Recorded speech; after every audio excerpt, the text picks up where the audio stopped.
ಹುಡುಕಿ ಹುಡುಕಿ ಹೊಡಬೇಕು. ಇವ್ರು ಯಾರಿದ್ದಾರೆ ಹುಡುಕಿ ಹುಡುಕಿ ಹೊಡೆಯುವಂತ ಕೆಲಸವನ್ನ ಈಗ ಮಾಡಬೇಕು. ಬಿಡಲ್ಲ ಬಿಡಲ್ಲ, ನೋಡ್ತಾ ಇರಿ. ಈ ಸಲ ಒಂದು ಭಯಂಕರವಾಗಿ ಇರುತ್ತೆ. ಬಹಳ ನಿರೀಕ್ಷೆಯನ್ನ ಇಡೀ ದೇಶ ಇಟ್ಕೊಂಡಿದೆ. ಕಾರಣ ಸರ್ಜಿಕಲ್ ಸ್ಟ್ರೈಕ್ ಮತ್ತು ಏರ್ ಸ್ಟ್ರೈಕ್ ಆದ ನಂತರ ಅಂತೂ ಈಗ ಹೊಸದಾಗಿ ಏನಾದರೂ ಇರುತ್ತೆ ಅಂತೇಳಿ ಅದೇ ಭಯ ಪಾಕಿಸ್ತಾನಕ್ಕೂ ಕೂಡ ಇದೆ.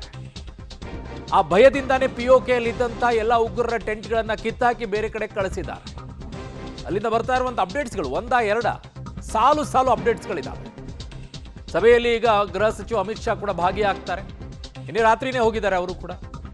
ಪ್ರಧಾನಿಗಳು ಕೂಡ ಸೌದಿ ಪ್ರವಾಸವನ್ನು ಮೊಟಕುಗೊಳಿಸಿ ಡಿನ್ನರ್ ಮೀಟಿಂಗ್ ಇತ್ತು ಆಕ್ಚುಲಿ ನಿನ್ನೆ. ಅವ್ರು ಊಟನೂ ಮಾಡಿಲ್ಲ, ನಂಗೆ ಆಗಲ್ಲ ನಾನು ಹೋಗ್ತೀನಿ ಅಂತೇಳಿ ವಾಪಸ್ ಬಂದಿದ್ದಾರೆ. ಬಂದು ಇಮ್ಮಿಡಿಯೇಟ್ ಆಗಿ ಏರ್ಪೋರ್ಟ್ನಲ್ಲಿ, ಅದೊಂದೇನು ಫೋಟೋ ನೋಡ್ತಾ ಇದ್ದೀರಾ, ಅದು ಏರ್ಪೋರ್ಟ್ನಲ್ಲೇನೆ ಸಭೆ ಮಾಡಿರೋದು. ನೇರವಾಗಿ ನಿವಾಸಕ್ಕೂ ಹೋಗಿಲ್ಲ ಅವರು, ಏರ್ಪೋರ್ಟ್ನಲ್ಲೇನೆ ಸಭೆ ಮಾಡಿದ್ದಾರೆ. ಸಭೆ ಮಾಡಿ ಏನಾಗಿದೆ ಎತ್ತ ಅನ್ನುವಂಥದ್ದು ವಿಚಾರಿಸಿದ್ದಾರೆ. ಬಹಳ ಮಹತ್ವವನ್ನು ಪಡ್ಕೊಳ್ಳುತ್ತೆ. ಆ ಕಡೆಗೆ ಅಮೆರಿಕ ಪ್ರವಾಸದಲ್ಲಿದ್ದಂಥ ನಿರ್ಮಲಾ ಸೀತಾರಾಮನ್ ಅವರು ಕೂಡ ವಾಪಸ್ ಬಂದಿದ್ದಾರೆ. ಎಲ್ಲ ಸಭೆ ನಡೀತಾ ಇದೆ. ನೋಡೋಣ ಯಾವ ನಿರ್ಧಾರವನ್ನು ತಗೊಳ್ತಾರೆ ಅಂತ ಹೇಳಿ. ನನ್ನ ಸಹೋದ್ಯೋಗಿ ಶಬೀರ್ ನನ್ನ ಸಂಪರ್ಕಕ್ಕೆ ಸಿಗ್ತಾ ಇದ್ದಾರೆ ಶ್ರೀನಗರದಿಂದ. ಶಬೀರ್, ಏನೆಲ್ಲ ಬೆಳವಣಿಗೆಗಳಿಗೆ ಸದ್ಯಕ್ಕೆ ಆಗ್ತಾ ಇದೆ, ಮತ್ತೆ ಸಭೆ ಎಷ್ಟು ಮಹತ್ವವನ್ನು ಪಡ್ಕೊಳ್ಳುತ್ತೆ ಅನ್ನೋದಕ್ಕೆ ಹಿಂದೆ ಆಗಿರುವಂಥ ಎರಡು ಘಟನೆಗಳೇ ಸಾಕ್ಷಿ ಅಂತ ಕಾಣಿಸ್ತಾ ಇದೆ. ಅರುಣ್, ಹೌದು. ಪ್ರಧಾನಿ ನರೇಂದ್ರ ಮೋದಿ ಅವರ ನೇತೃತ್ವದಲ್ಲಿ ಭದ್ರತಾ ಸಂಪುಟ ಸಮಿತಿಯ ಸಭೆ ನಡೆಯುತ್ತೆ. ಇದರಲ್ಲಿ ಪ್ರಮುಖ ಸಚಿವರು ಕೂಡ ಭಾಗಿಯಾಗ್ತಾರೆ. ಅಂದರೆ ರಕ್ಷಣಾ ಸಚಿವ ರಾಜನಾಥ್ ಸಿಂಗ್, ವಿದೇಶಾಂಗ ಸಚಿವ ಜೈಶಂಕರ್, ಹಣಕಾಸು ಸಚಿವೆ ನಿರ್ಮಲಾ ಸೀತಾರಾಮನ್, ಕೇಂದ್ರ ಗೃಹ ಸಚಿವ ಅಮಿತ್ ಶಾ, ಹೀಗೆ ಪ್ರಮುಖ ಸಚಿವರು ಭಾಗಿಯಾಗುವಂತಹ ಮಹತ್ವದ ಸಭೆ.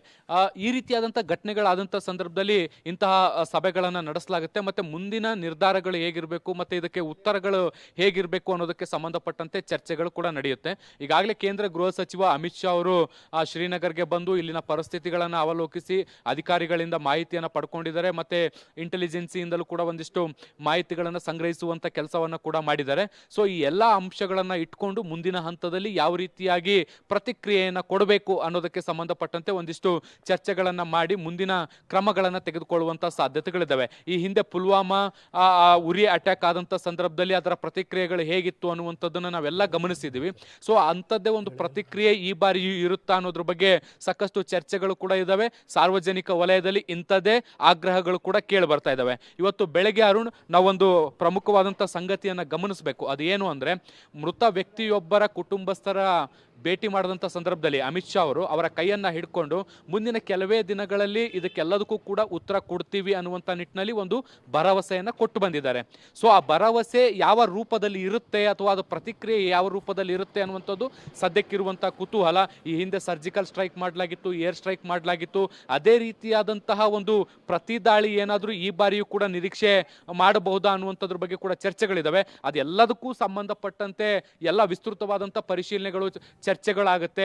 ನಾವು ಯಾವ ರೀತಿಯಾಗಿ ಕೌಂಟರ್ ಅಟ್ಯಾಕ್ ಮಾಡ್ಬೋದು, ಪರಿಸ್ಥಿತಿಗಳು ಹೇಗಿದ್ದಾವೆ, ಗ್ರೌಂಡಲ್ಲಿ ಯಾವ ರೀತಿಯಾದಂಥ ಸನ್ನಿವೇಶಗಳಿದ್ದಾವೆ, ಈ ಒಂದು ಘಟನೆಯ ಹಿಂದೆ ಯಾರ ಕೈವಾಡ ಇದೆ, ಈ ಎಲ್ಲ ಅಂಶಗಳನ್ನು ತಿಳ್ಕೊಂಡು ಮುಂದಿನ ಹಂತದಲ್ಲಿ ನಾವು ಇದನ್ನು ಹೇಗೆ ಕೌಂಟರ್ ಮಾಡ್ಬೋದು ಅನ್ನೋದಕ್ಕೆ ಸಂಬಂಧಪಟ್ಟಂತೆ ಒಂದು ಅಂತಿಮವಾದಂಥ ನಿರ್ಧಾರ ತೆಗೆದುಕೊಳ್ಬೋದು. ಅದು ಏನಾಗಿರುತ್ತೆ ಅನ್ನುವಂಥದ್ದು ಬಹುಶಃ ರಿವೀಲ್ ಆಗಲ್ಲ, ಅದು ಎಕ್ಸಿಕ್ಯೂಟ್ ಆದಮೇಲೆ ಮಾತ್ರ ಗೊತ್ತಾಗುತ್ತೆ.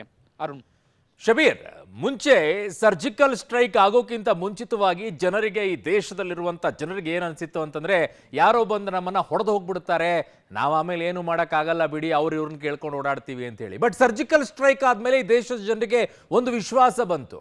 ಆ ವಿಶ್ವಾಸಕ್ಕೆ ಮತ್ತೆ ಗಟ್ಟಿತನ ಬಂದಿದ್ದು ಏರ್ ಸ್ಟ್ರೈಕ್ ಮೂಲಕವಾಗಿ. ತದನಂತರ ಈಗ ಈ ಟಾರ್ಗೆಟ್ ಆದ ನಂತರ ಇನ್ನೊಂದಿಷ್ಟು ವಿಶ್ವಾಸ ಇದೆ, ಇವರು ಏನೋ ಮಾಡ್ತಾರೆ, ಈ ಸಲ ಬಿಡೋದೇ ಇಲ್ಲ, ನುಗ್ಗಿ ಹೊಡಿತಾರೆ, ಇಲ್ಲ ಯಾವ ರೀತಿಯ ಕ್ರಮ ತಗೊಳ್ತಾರೆ. ಬಹಳ ನಿರೀಕ್ಷೆಯನ್ನ ಈ ಬಾರಿ ಇಟ್ಕೊಂಡಿದ್ದಾರೆ. ಆ ನಿರೀಕ್ಷೆ ಹುಸಿ ಆಗಲ್ವಾ ಅಂತ? ಖಂಡಿತವಾಗ್ಲೂ ನೋಡಿ, ಈ ಹಿಂದೆ ಕಾಶ್ಮೀರದಲ್ಲಿ ಅಥವಾ ಶ್ರೀನಗರದಲ್ಲಿ ಅದರ ಸುತ್ತಮುತ್ತಲಿನ ಪ್ರದೇಶಗಳಲ್ಲಿ ಭಯೋತ್ಪಾದಕ ದಾಳಿಗಳಾಗ್ತಿರುವಂಥದ್ದು ಇದೇ ಮೊದಲಲ್ಲ.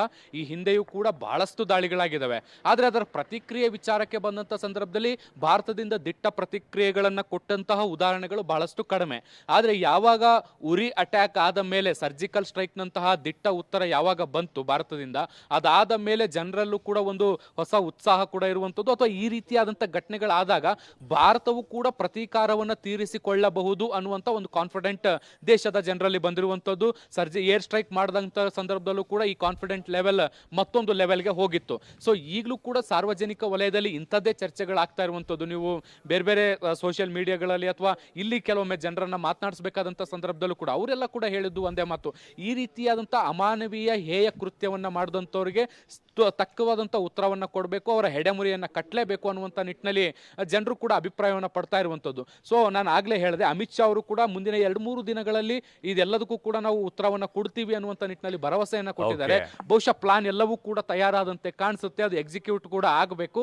ಸೊ ನಾನು ಆಗ್ಲೇ ಹೇಳಿದೆ, ಪ್ಲಾನ್ ಯಾವತ್ತೂ ಕೂಡ ಹೊರಗಡೆ ಬರಲ್ಲ, ಎಕ್ಸಿಕ್ಯೂಟ್ ಆದ್ಮೇಲೆ ಮಾತ್ರ ಗೊತ್ತಾಗುತ್ತೆ. ಅರುಣ್. ಓಕೆ ಶಬೀರ್, ನಿಮ್ಮೆಲ್ಲ ಮಾಹಿತಿಗೆ ಧನ್ಯವಾದಗಳು.